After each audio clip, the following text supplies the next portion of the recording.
হরে কৃষ্ণ।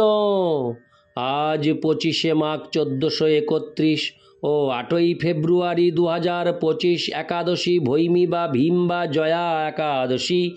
এই ভীম একাদশীর দিনে আমি শ্রীমদ্ ভাগবতম পাঠ করছি। আজ আমি পাঠ করছি শ্রীমদ্ ভাগবতমের চতুর্থ স্কন্দ প্রথম ভাগ ষষ্ঠ অধ্যায়। ব্রহ্মা শিবকে প্রসন্ন করলেন। এই অধ্যায়ের শ্লোক 26 থেকে 32। হরে কৃষ্ণ কৃষ্ণ কৃষ্ণ হরে হরে, হরে রাম রাম রাম হরে হরে। শ্লোক 26। জয়স্তৎস্নান বিভ্রষ্ট নব কুঙ্কুমপিঞ্জরম বিতৃষোহপি পিবন্তম্ভ পায়ন্ত গজাগজি। অনুবাদ: দিব্যাঙ্গনাদের স্নানের ফলে তাদের গাত্রভ্রষ্ট নব কুমকুমের সংযোগে সেই দুটি নদীর জল পীতবর্ণ হয়ে ওঠে। তখন স্নানের জন্য সেখানে আগত হস্তিনীগণ সহ হস্তিরা তৃষ্ণার্ত না হলেও সেই জল পান করে। ইতি শ্লোক 26। শ্লোক 27। তারো হেম মহারত্ন বিমান শত সংকুলাম জুষ্টাং পুণ্য জনস্ত্রীভীর যথা খং শতরিদ ঘনম। অনুবাদ: স্বর্গবাসীদের বিমানগুলি মুক্তা সোনা এবং বহুমূল্য রত্ন খচিত।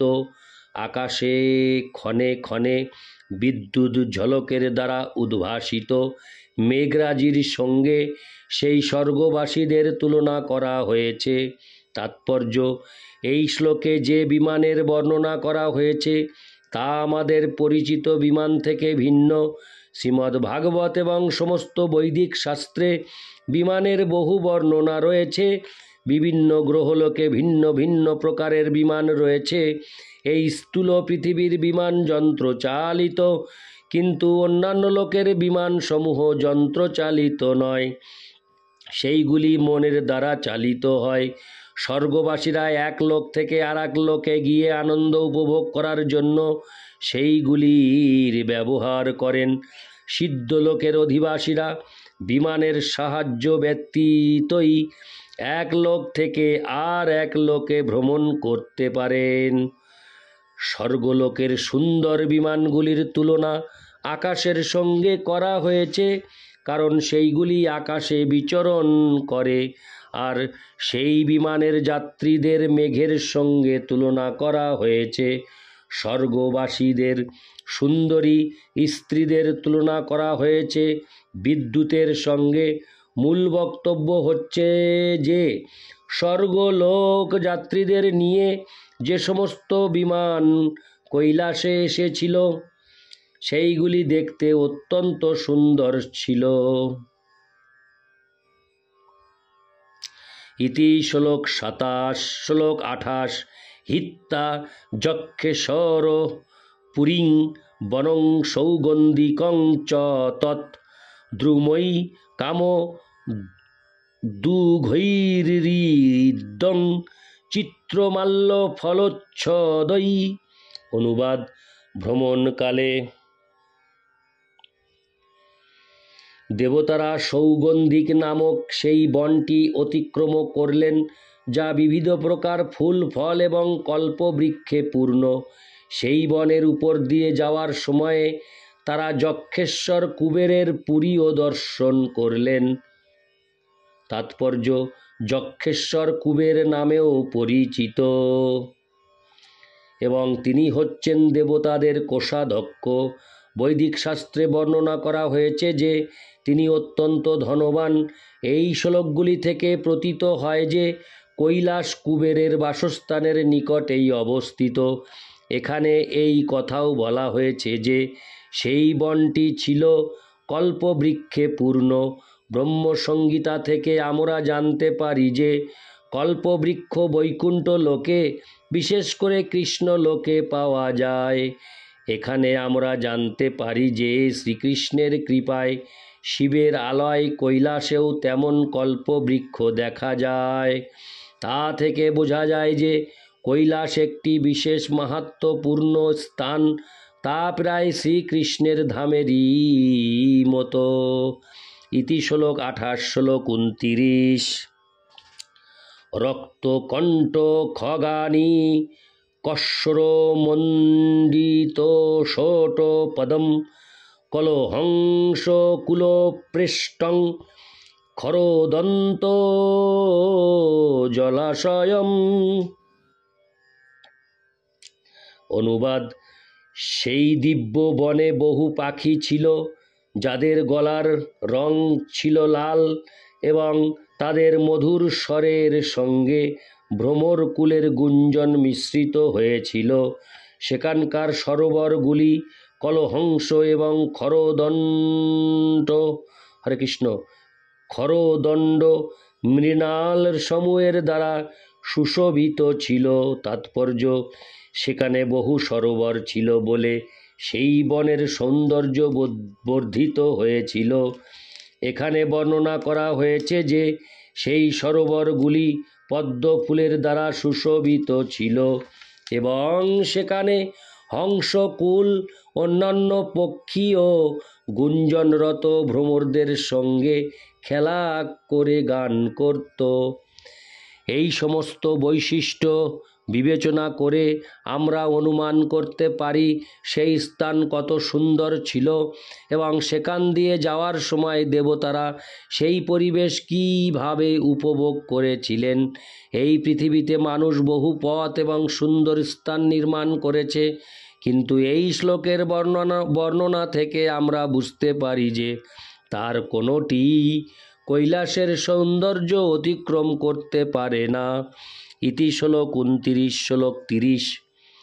বনকুঞ্জ রসংঘৃষ্ট হরিচন্দন বায়ুনা অধিপুণ্য জনস্ত্রীণাং মুহুরুন্নথয়ন্নন। অনুবাদ: সেই পরিবেশ চন্দন বনে সমবেত বন্য হস্তির পালকে প্রভাবিত করে এবং সেখানকার সমীরণ যক্ষ পত্নীদের চিত্তরতি সুখের জন্য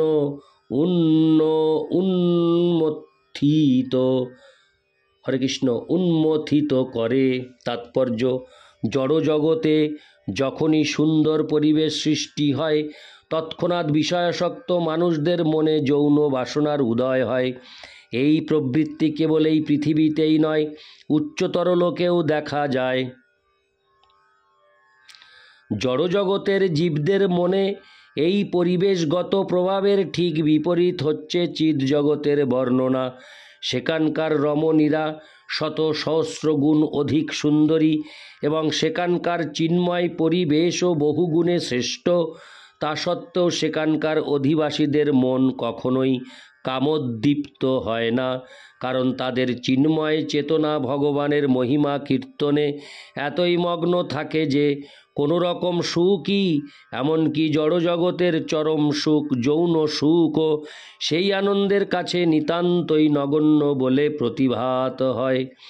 অর্থাৎ বৈকুণ্ঠ লোকের পরিবেশ এবং সুযোগ সুবিধা বহু গুণে শ্রেষ্ঠ হওয়া সত্ত্বেও সেখানে যৌন জীবনের প্রতি কোনো রকম প্রবণতা নেই।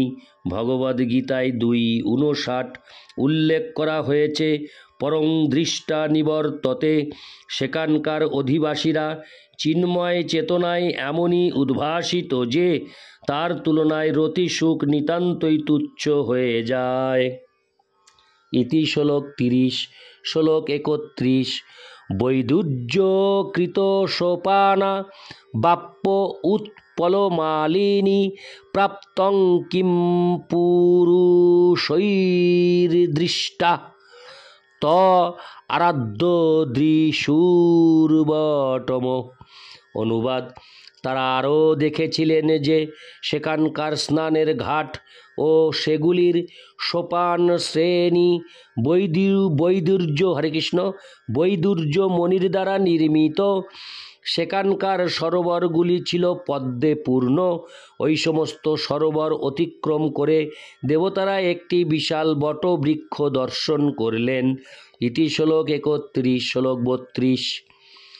স যোজন শতচ্ছেদ পাদন বিটোপায়ত পর্যকৃতাচলোচ্ছায় নির্নিড়স্তাপবর্জিত।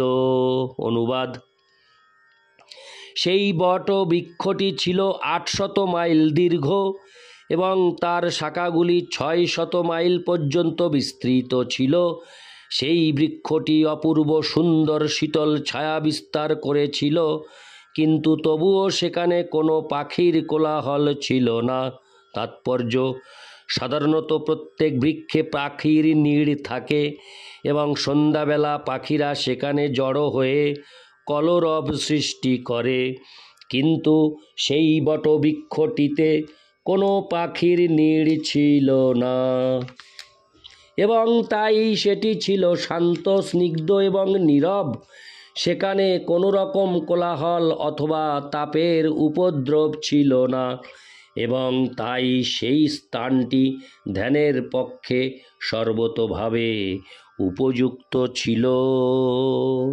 ইতি শ্লোক 32। হরে কৃষ্ণ হরে কৃষ্ণ কৃষ্ণ কৃষ্ণ হরে হরে হরে রাম হরে রাম রাম রাম